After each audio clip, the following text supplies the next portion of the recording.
Assalamualaikum warahmatullahi wabarakatuh. Baiklah anak-anak, mari kita lanjutkan pembelajaran tema kita, yaitu sekarang kita menginjak tema pertama, subtema yang kedua, pembelajaran ketiga dan keempat. Sebelum kita memulai pelajaran, marilah kita berdoa terlebih dahulu. Berdoa dimulai. Alhamdulillah, berdoa selesai. Kita lanjutkan pembelajaran hari ini, yaitu ketiga dan keempat, di mana pembelajaran ini kita akan menjelaskan atau memberikan ringkasan tentang pelajaran, yaitu ada pelajaran IPA, Bahasa Indonesia, dan Pronunciasi PPKN. Ini pembelajaran yang ketiga. Nah, kita lihat di buku paket halaman 89. Di sini kita pertama tentang mengidentifikasi potensi kekayaan alam bangsa Indonesia. Tentunya wajib kita syukuri kita hidup di negara Indonesia ini memiliki kekayaan alam yang sangat banyak. Harus kita syukuri, alhamdulillah, karena ini merupakan anugerah dari Tuhan Yang Maha Esa.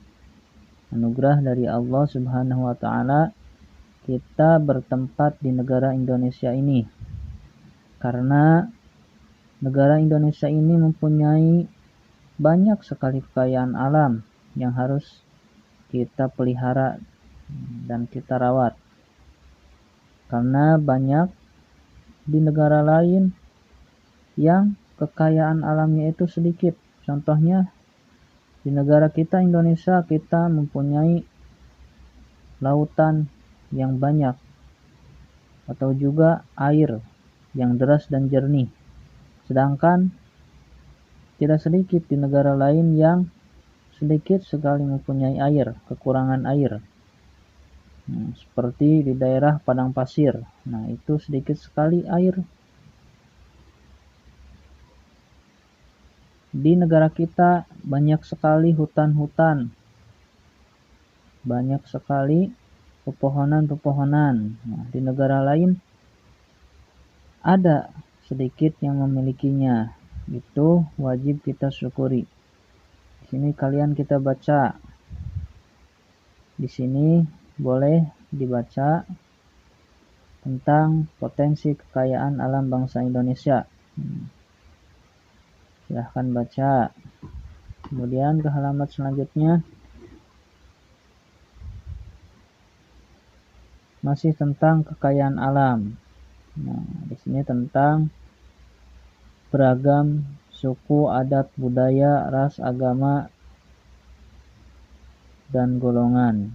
Jadi selain kekayaan alam, Indonesia mempunyai keberagaman, ya, baik dari suku, adat, budaya, agama, dan yang lainnya. Nah, di sini kita lihat peta persebaran kepadatan penduduk Indonesia. Jadi di sini di peta ini diperlihatkan ada yang warnanya hijau, kuning, kuning tua sampai coklat ya. Nah, di sini tergantung kepadatan penduduknya. Yang warna hijau ini penduduknya sedikit ya. Dan sampai ke warna yang lebih tua, coklat tua, ini berarti kepadatan penduduknya lebih banyak. Nanti kalian bisa lihat di scan ya gambar ini. Boleh pakai scan QR ya untuk menycan peta kepadatan penduduk Indonesia tahun 2010. Scan-nya boleh kalian download dulu aplikasinya, di Play Store ada ya. Scan TS. Nah, di sini ada namanya TS Reader. Nih di Play Store bisa di-download, nanti kalian scan gambar kode QR-nya di sini. Nah, kita lanjut. Di sini kalian jawab saja. Contoh, pulau manakah yang paling padat penduduknya di Indonesia? Tadi Bapak bahas yang paling padat itu adalah yang warnanya coklat tua. Nah, di sini terlihat ya. Nah, kita lanjut ke asal suku-suku yang ada di Indonesia. Nah, di sini juga terdapat suku-suku yang ada di Indonesia. Nah, boleh kalian lihat di sini di scan peta persebarannya, atau boleh kalian searching atau cari di Google, banyak ya. Ketikkan saja suku bangsa di Indonesia, nanti akan keluar pencariannya banyak. Nah, di sini ada lagi ke halaman selanjutnya. Kalian jodohkan atau gariskan yang cocok dengan gambar pulau ya. Contoh di sini Pulau Jawa. Nah, di sini apa nih? Baju adatnya Pulau Jawa. Biasanya Pulau Jawa itu baju adatnya memiliki keris. Nah, ini ya. Kalian hubungkan. Nah, yang lainnya juga boleh kalian hubungkan. Boleh dilihat antara pulau dan baju adat. Nah, kalian sinkronkan, hubungkan garisnya. Kita lanjut ringkasannya ke persebaran agama. Nah, agama yang diakui di Indonesia ya diantaranya adalah Islam, Kristen, Katolik, Buddha, Hindu, dan Konghucu. Nah, di sini juga kita lihat ini merupakan salah satu keberagaman yang berada di Indonesia, yaitu dalam segi agama. Artinya walaupun di Indonesia ini ada 6 agama yang diakui oleh pemerintah, maka kita wajib menghormati semua agama tersebut. Artinya kita harus saling toleransi.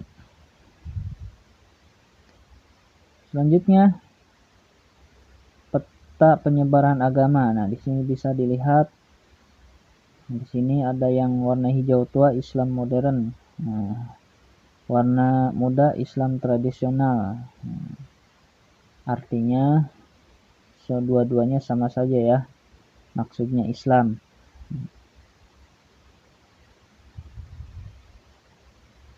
Kemudian bisa dilihat peta penyebarannya di sini juga bisa di scan. Kita lanjut ke halaman selanjutnya. Nah, sekarang tentang ini dilewat dulu, menentukan ide pokok paragraf. Nah, di sini masih tentang bahasa Indonesia, masih tentang ide pokok paragraf ya. Tentang kerukunan umat beragama di Indonesia, kalian baca. Nanti di sini ada yang namanya Tri Kerukunan Umat Beragama. Boleh kalian ingat-ingat atau hafalkan. Isi dari Tri Kerukunan Umat Beragama ada 3. Tri itu 3. Yaitu kerukunan antar umat beragama dalam satu agama. Itu yang pertama tuh. Yang keduanya kerukunan antar umat beragama yang satu dengan agama yang lain. Ada juga kerukunan antar umat beragama dengan pemerintah. Jadi ada 3 tuh. Ingat-ingat ya. Ringkasannya dari teks tersebut. Boleh kalian baca. Dan kalian boleh isi ide pokok paragrafnya. Paragraf yang pertama sudah ditulis nih. Ada sama di kalimat yang pertama. Yang terakhir, membandingkan nilai luhur setiap sila dalam Pancasila. Jadi, dalam setiap sila dalam Pancasila ada yang namanya nilai-nilai luhur. Di sini ada nih. Contohnya sila pertama ketuhanan yang Maha Esa. Apa nilai-nilai luhur yang dapat kita ambil? Contoh, meyakini Tuhan yang Maha Esa, nah, bisa. Atau yang lainnya, boleh nilai luhur-luhurnya apa? Menjunjung tinggi nilai-nilai ketuhanan, nah, boleh. Nilai-nilai luhur yang dapat diambil, ya, boleh kalian kembangkan. Sila yang kedua misalkan apa? Kemanusiaan yang adil dan beradab. Menjunjung tinggi nilai-nilai kemanusiaan, boleh. Atau yang lainnya, kalian isi saja. Kemudian ada contohnya di sini, tinggal kalian baca. Perilaku yang tidak sesuai dengan nilai Pancasila di rumah, bermalas-malasan, itu tidak sesuai dengan nilai-nilai Pancasila. Bantah perintah orang tua, itu juga sama. Di sekolah juga sama, nyontek, berkelahi, dan yang lainnya. Kemudian selanjutnya masyarakat. Nah, di sini juga sama, tinggal dibaca ya. Mencuri, menganiaya, melakukan kekerasan, dan yang lainnya. Yang terakhir, tentang faktor yang membuat bangsa Indonesia ini besar, yaitu yang membuat kita bangga juga ada faktor-faktornya. Contohnya, nilai-nilai luhur hidup di tengah-tengah masyarakat, misalnya menjunjung tinggi gotong royong, toleransi, dan yang lainnya. Itu merupakan faktor yang membuat kita bangga menjadi bangsa Indonesia. Wilayahnya yang luas, letak geografis strategis, dan yang lainnya. Kalian baca. Baiklah, kita lanjut ke pembelajaran yang keempat. Nah, di sini materinya yaitu ada yang namanya ketampakan alam buatan, keragaman flora dan fauna di Indonesia, dan perilaku yang sesuai dan tidak sesuai dengan nilai Pancasila. Ketampakan alam yaitu merupakan bentang alam yang ada di Indonesia, meliputi pemandangan-pemandangan laut, pantai, dataran rendah, lembah subur, padang rumput, sungai, danau, bukit, gunung, dan yang lainnya. Banyak ya. Nah, kita harus mensyukurinya. Di negara kita banyak sekali ketampakan alam yang lengkap, yang terlengkap di dunia bahkan. Nah, di sini ada yang namanya ketampakan alam buatan maupun alami. Nah, di sini bisa dilihat halaman selanjutnya. Ada ketampakan alam alami dan buatan. Di sini boleh kalian isi dengan tanda silang. Misalnya gambar ini. Ini gambar apa? Sawah ya. Nah, sawah ini apakah alami atau buatan? Tinggal kalian di sini tanda silang ya, beri tanda silang. Gambar yang menunjukkan ketampakan buatan. Kalau alami, kalau buatan berarti silang.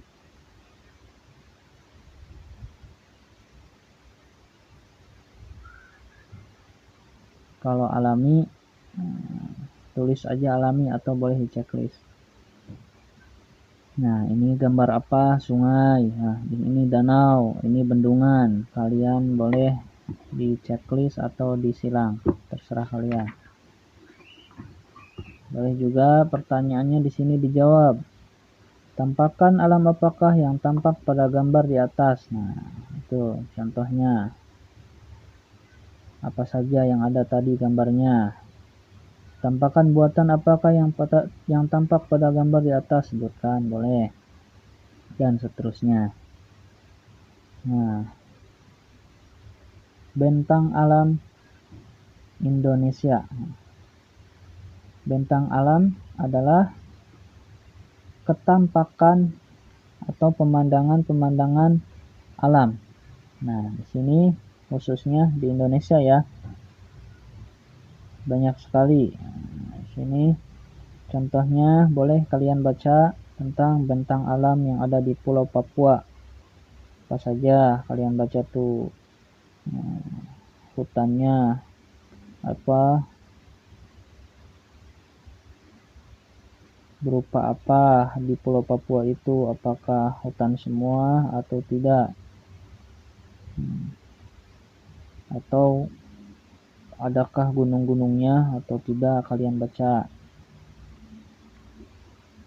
Boleh juga di sini di-scan ya, peta Pulau Papua, nanti muncul ada tuh. Nah, di sini ada yang namanya pulau Pulau Sumatera, Jawa, dan yang lainnya. Bentang alam secara umumnya apa saja kalian isi. Nanti Bapak tugaskan ya, sebagai evaluasi cukup mengisi 2 pulau saja, boleh kalian pilih. Contoh di sini Jawa nih, gunung apa saja yang ada di Jawa? Tulis, misalnya Tangkuban Perahu, atau Gunung Papandayan, Gunung Galunggung, dan Gunung Bromo, dan banyak lagi. Lembahnya tulis kalau ada. Bukit misalnya, bukit apa saja, Sungai Citarum, Sungai Bengawan Solo atau apa, terserah. Dataran rendahnya apa saja, dataran rendah Semarang, Madiun, atau yang lainnya. Pantai banyak, tinggal kalian isi, atau boleh juga pencarian dulu di internet ya. Nah, sini juga banyak nih, sebagai latihan boleh kalian isi ya. Syukur-syukur kalian bisa mengisi semuanya. Nah, nanti kalau di evaluasi tugas hanya 20 saja. Kemudian ada lagi yang namanya iklim. Nah, iklim di Indonesia. Di sini kalian boleh, yang pentingnya di stabilo. Misalnya apa itu iklim? Di sini ada nih, keadaan rata-rata cuaca pada suatu wilayah dalam jangka waktu yang relatif lama. Itu namanya iklim. Iklim di Indonesia ada berapa? Nanti di depan ada penjelasannya. Cuaca adalah keadaan suhu udara, tekanan udara, curah hujan, angin, dan sinar matahari pada waktu pendek dan tempat tertentu. Cuacanya lagi gimana nih? Biasanya ada hujan, kemarau, panas, dan yang lainnya. Tak astronomis. Nah, kemarin sudah ya tentang astronomis itu lintang utara, lintang selatan, bujur barat, dan bujur timur. Selanjutnya, nah di sini ada iklim nih. Di sini boleh kalian stabilo yang pentingnya. Di daerah kutub, sedang, subtropis, tropis, subtropis, sedang, kutub. Ini tentang pembagian iklim di dunia ya. Sedangkan di Indonesia hanya ada 3, tropis, musim atau muson, dan iklim laut. Nah, boleh kalian jawab latihannya. Latihannya pasti ada di teks ini ya, jawabannya. Ada lagi yang namanya keragaman flora dan fauna di Indonesia. Flora itu artinya tumbuhan-tumbuhan atau pohonan, sedangkan fauna hewan atau binatang yang ada di Indonesia. Nah, di sini kalian baca semuanya, dibaca dengan disimak. Nah, kemudian sini ide pokoknya. Nah, seperti biasa yang namanya ide pokok itu kalian tulis gagasan utamanya di setiap paragrafnya. Misalnya paragraf ke-1 menjelaskan tentang apa, biasanya ada di kalimat yang pertama. Untuk selanjutnya di sini ada persebaran flora di Indonesia. Nah, sini persebarannya yaitu ada menjadi 2 kelompok, dibagi kelompok Indo-Malayan. Nah, di sini meliputi kawasan Indonesia Barat apa saja yang ada flora di sini. Misalnya merantian, jenis seratannya apa saja, kemudian pohon nangka, dan yang lainnya. Ada 2 ya, kelompok Indo-Malayan dan kelompok Indo-Australian. Sini juga apa saja, biasanya ini ada di kawasan Indonesia Timur, pulau-pulau yang termasuk Nusa Tenggara, Maluku, dan Papua. Kalian baca. Nah, di sini perbandingannya, floranya. Di sini ada Indonesia Barat dan Indonesia Timur. Kemudian fauna. Nah, tentang hewan. Di sini juga ada 3 corak nih, bagian barat, tengah, dan timur. Kalian baca yang pentingnya. Persebaran hewan Indonesia di sini. Ada fauna Indonesia bagian barat yang namanya tipe asiatik. Apa saja hewan-hewannya yang ada di sini. Nih, di sini boleh kalian garis bawahi. Kemudian fauna Indonesia Tengah, tipe peralihan, apa saja yang ada di sini hewan-hewannya. Nah, kemudian halaman selanjutnya fauna Indonesia bagian timur, tipe Australik. Di sini juga wilayahnya yaitu Halmahera, Papua, Kepulauan Aru. Nah, di sini apa saja binatang yang adanya. Nah, semua itu adalah merupakan kekayaan yang ada di Indonesia, baik berupa kekayaan alam maupun yang tadi pendahuluan kekayaan seperti keberagaman, suku, adat, agama, dan yang lainnya. Itu merupakan hal-hal yang harus kita syukuri sebagai warga negara Indonesia yang mempunyai berbagai macam kekayaan yang harus kita syukuri. Dan semuanya itu harus kita jaga dan pelihara secara bertanggung jawab sebagai warga negara Indonesia yang baik. Terakhir, tentang perilaku yang sesuai dan tidak sesuai dengan nilai-nilai Pancasila. Kalian hubungkan garisnya. Contohnya, ikut serta dalam pemilihan umum, pilpres, dan pilkada. Nah, ini merupakan nilai-nilai atau contoh yang mencerminkan pengamalan apa. Misalnya, apa nih? Berarti ini tentang musyawarah. Yang sila keempat, kalian hubungkan, gariskan ya, yang sesuai dengan pencerminan dari Pancasila tersebut. Selanjutnya di sini juga ada gambar-gambar banyak. Contoh di sini ada satu, bacaannya, beri sedekah pada pengemis yang pura-pura miskin. Bolehkah? Nah, pura-pura miskin nih, boleh nggak menurut kalian? Nah, ini ada orang atau anak yang bertengkar, ini ada yang sedang bersih-bersih, dan yang lainnya kalian isi ya sesuai perintahnya. Nah, sudah pembelajaran 4. Sebagai evaluasi, nanti Bapak tugaskan kalian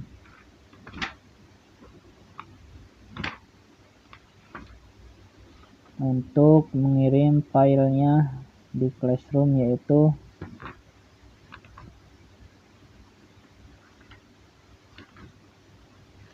pembelajaran ketiga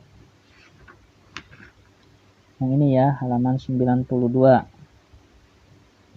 Nah, untuk pembelajaran yang keempat yaitu sini, bentang alam secara umum. Boleh kalian pilih 2 pulau saja isi ya. Syukur-syukur kalian bisa mengisi semua. Nanti kalian kirim filenya di Classroom. 2 pulau yang kalian ketahui boleh. Bahannya mengambil dari internet boleh. Nah, terima kasih. Sekian pembelajaran dari atau ringkasan pembelajaran yang ketiga dan keempat. Mudah-mudahan ada manfaatnya. Assalamualaikum warahmatullahi wabarakatuh.